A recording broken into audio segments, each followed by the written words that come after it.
Hello, good morning. My name is Ritika Kumari. I am zoology faculty. So today I discuss about breathing and exchange of gases. आज हम start करेंगे breathing and exchange of gases. Breathing and exchange of gases. Breathing and exchange of gases की बात करें तो सबसे पहले इसमें हम देखेंगे कि ब्रीदिंग क्या होता है, जो पहले थोड़ा बहुत हम लोगों ने डिस्कस कर रखा है। अगर ब्रीदिंग की बात करें तो ब्रीदिंग का मतलब होता है इनहेलेशन एंड एक्सहेलेशन, या बोल सकते हो वेंटिलेशन। ठीक है, ब्रीदिंग की अगर हम बात करें, अगर सिर्फ ब्रीदिंग की बात करें, ब्रीदिंग का मतलब होता है इनहेलेशन या बोल सकते हो इंस्पिरेशन। दूसरा एक्सेलेशन या हम बोल सकते हैं एक्सपीरेशन, इनटेक ऑफ एयर और एक्सेल आउट ऑफ एयर। ये होता है क्या, ब्रीदिंग। ठीक है, ब्रीदिंग जो होता है एक तरह का क्या होता है, फिजिकल प्रोसेस होता है। इनको हम और क्या बोल सकते हैं, एक तो वेंटिलेशन भी कह सकते हैं, वेंटिलेशन भी बोल सकते हैं। और ये जो प्रोसेस होता है ये किसमें आता है, फिजिकल प्रोसेस में आता है। किसमें आता है, फिजिकल प्रोसेस में। ठीक है, दूसरा टर्म ये है एक्सचेंज ऑफ गैसेस। आपको पता होना चाहिए जब भी हम एयर इनहेल करते हैं या एक्सहेल करते हैं, तो जब इनहेल करते हैं हमारे एल्वियोलाई में जाता है, मतलब आप बोल सकते हो लंग्स के थ्रू होते हुए एल्वियोलाई तक पहुंचता है। ठीक है, उसके बाद उससे जुड़े होते हैं पल्मोनरी कैपिलरीज, वहां पे एक्सचेंज ऑफ गैसेस होता है।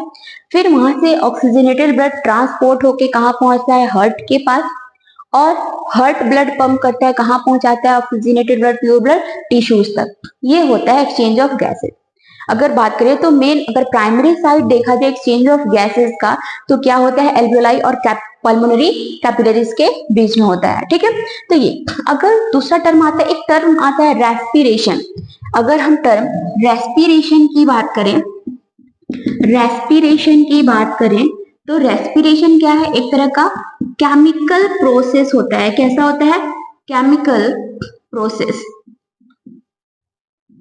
प्रोसेस होता है, सेल्यूलर लेवल पे होता है। इसमें क्या होता है, सेल्यूलर लेवल पे बात करें तो क्या होता है, इसमें जो टिश्यूज होते हैं वो क्या करते हैं, यूटिलाइजेशन करते हैं। किसका, यूटिलाइजेशन ऑफ O2, ऑक्सीजन का यूटिलाइजेशन करते हैं। और क्या करते हैं, जो भी स्टोर होता है टिश्यूज के पास, जैसे कि ग्लूकोज ले लिया, अमीनो एसिड, उनको ब्रेक डाउन करता है, तोड़ता है, और क्या बनाता है, क्या रिलीज करता है, एटीपी एनर्जी और कार्बन डाइऑक्साइड।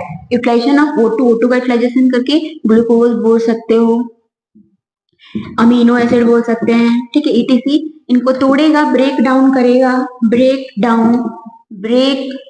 करेगा तो क्या मिलेगा, एटीपी एनर्जी रिलीज होगा, और क्या बनेगा, कार्बन डाइऑक्साइड। ठीक है, ये होता है क्या, रेस्पिरेशन। कैसा हो रहा है, सेलुलर बेस्ड है। ठीक है, इसमें क्या हो रहा है, केमिकल प्रोसेस हो रहा है, टूट रहे हैं, कैटाबॉलिज्म हो रहा है बोल सकते हैं। यहाँ पे ऑक्सीजन का यूज करके क्या हो रहा है, जो भी ग्लूकोज है वो टूट रहा है, टूट के क्या बना रहा है, एटीपी एनर्जी और कार्बन डाइऑक्साइड। ठीक है, तो ये एक तरह का क्या है, बोल सकते हैं ये एक तरह का कैटाबॉलिज्म है। ठीक है, अब हम देखते हैं कि एक्सचेंज ऑफ गैसेस कैसे होता है। ठीक है, ये बेसिक चीजें हैं। अभी हम देखते हैं एक्सचेंज ऑफ गैसेस, एक टॉपिक है एक्सचेंज ऑफ गैसेस। ये भी देखेंगे कि एक्सचेंज ऑफ गैसेस में कौन सा फैक्टर्स है जो अफेक्ट करता है एक्सचेंज ऑफ गैसेस को। देखते हैं कौन सा फैक्टर है जो अफेक्ट करता है एक्सचेंज ऑफ गैसेस को। आपको एक चीज पता होनी चाहिए कि जो भी एक्सचेंज ऑफ गैसेस हो रहे हैं ये किस पे बेस्ड होते हैं, बेस्ड ऑन प्रेशर ग्रेडियंट। किस पे बेस्ड है, प्रेशर ग्रेडियंट पे। ठीक है, बेस्ड ऑन प्रेशर ग्रेडियंट। ठीक है, अब हम देखते हैं एक्सचेंज ऑफ गैसेस। ठीक है, एक्सचेंज ऑफ गैसेस की बात करें तो मान लो सबसे पहले हम लेते हैं एल्वियोलाई। कि बाहर अगर दिखाएं, बाहर में तो एटमॉस्फेरिक एयर से कंपेयर करेंगे। एटमॉस्फेरिक एयर की बात करें, पार्शियल प्रेशर O2 का कितना होता है 159 mmHg। Partial pressure of CO2 का कितना होता है 0.3 mmHg। कहा एटमॉस्फेरिक एयर में प्रेशर है ऑक्सीजन का 159 mmHg, partial pressure of carbon di 0.3 mmHg। अगर हम एल्वियोलस की बात करें, तो एल्वियोलस में पार्शियल प्रेशर ऑफ ऑक्सीजन कितना होता है 104 mmHg।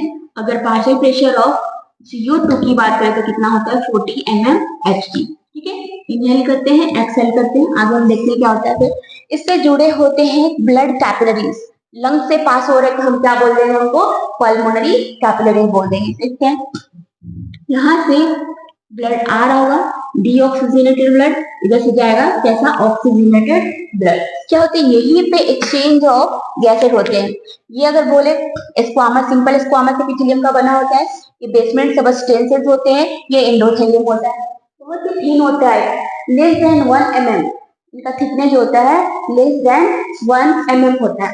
ठीक है, तो जिसकी वजह से इजिली डिफ्यूज करके कहाँ आ जाते हैं ब्लड कैपिलरीज में। तो यहाँ से ऑक्सीजन क्या होता है इधर आएगा, और इधर से CO2 क्या होता है इधर जाता है। ठीक है, देखते हैं कैसे इसे एक टर्म लिखाया मैंने प्रेशर ग्रेडियंट, कैसे प्रेशर ग्रेडियंट के अकॉर्डिंग काम करता है देखते हैं। सबसे पहले बनाएंगे हर्ट।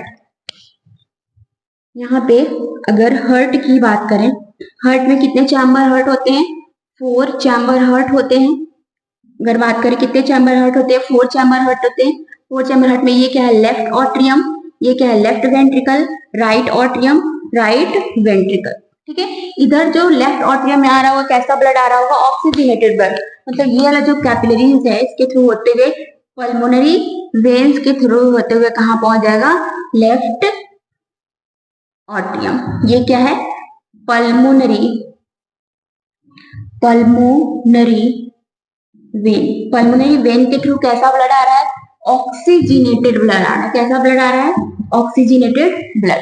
ठीक है, अगर हम बात करें लेफ्ट ऑट्रियम से कहां पहुंचेगा लेफ्ट वेंट्रिकल में, फिर ये ब्लड पंप करेगा आर्टा के थ्रू निकलेगा। ठीक है, कहां पहुंचा देगा ये आर्टा, फिर आप बोल सकते हो आर्टरी, आर्टेरियोल और कैपिलरी होते हुए कहां टिश्यूज तक पहुंचा देगा।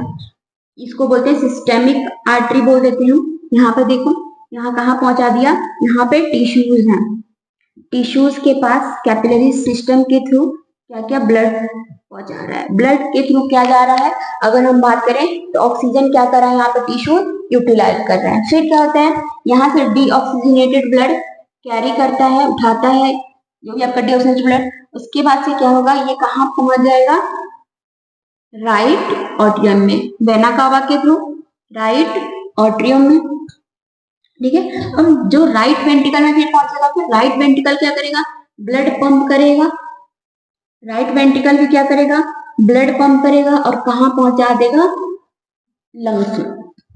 ठीक है, ये अब देखो हमें मेन यहाँ पे देखना है कि इसका प्रेशर कितना है, ऑक्सीजन का पार्शियल प्रेशर कहाँ कितना है। अभी तो हम लोगों ने सिर्फ यहाँ देखा है, एटमॉस्फेयर में देखा है, एल्वियोलस में देखा है।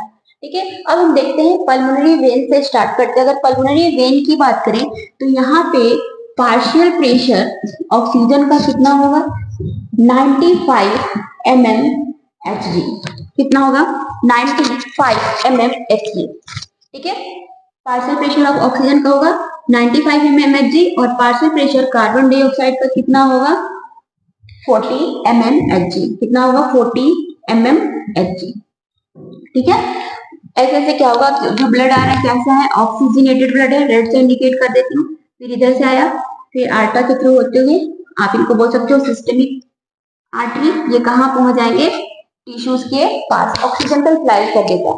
यहाँ पे अगर बात करें, अगर यहाँ की बात करें तो क्या लिख सकते हैं सिस्टेमिक आर्टरी। सिस्टेमिक आर्टरी की बात करें यहाँ पे पार्शियल प्रेशर सेम होगा, पार्शियल प्रेशर ऑफ ऑक्सीजन कितना होगा 95 mmHg।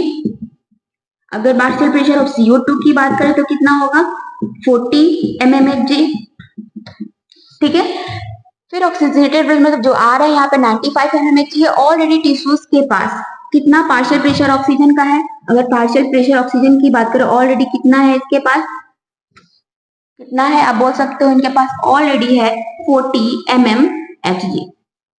ठीक है, उधर से आ रहा है 95 mmHg।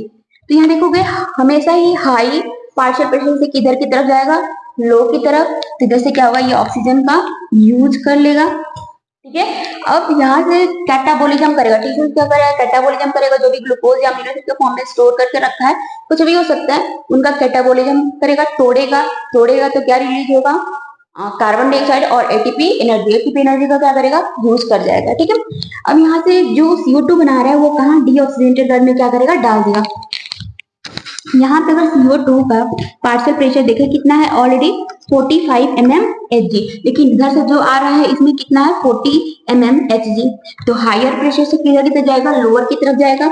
इधर से डीऑक्सीजनेटेड ब्लड होते हुए आप बोल सकते हो ये क्या है, सिस्टेमिक वेन। सिस्टेमिक वेन अगर इनकी बात करें, यहाँ पे पार्शियल प्रेशर ऑफ CO2 कितना हो जाता है, 45 mmHg, और पार्शियल प्रेशर ऑफ O2 की बात करें कितना होता है, 40 mmHg।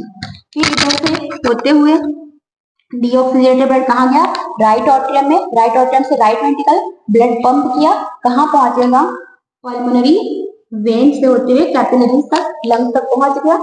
ठीक है, मतलब आप बोल सकते हैं एल्वेओलाई तक, यहाँ पे जहाँ पे एक्सचेंज ऑफ गैसेज होगा। एक्सचेंज ऑफ गैसेज यहाँ पे अगर बात करें तो यहाँ पे पार्शियल प्रेशर अगर CO2 की बात करें ऑलरेडी कितना है, 45 mmHg, और O2 की बात करें कितना बच रहा है आपका, 40 mmHg।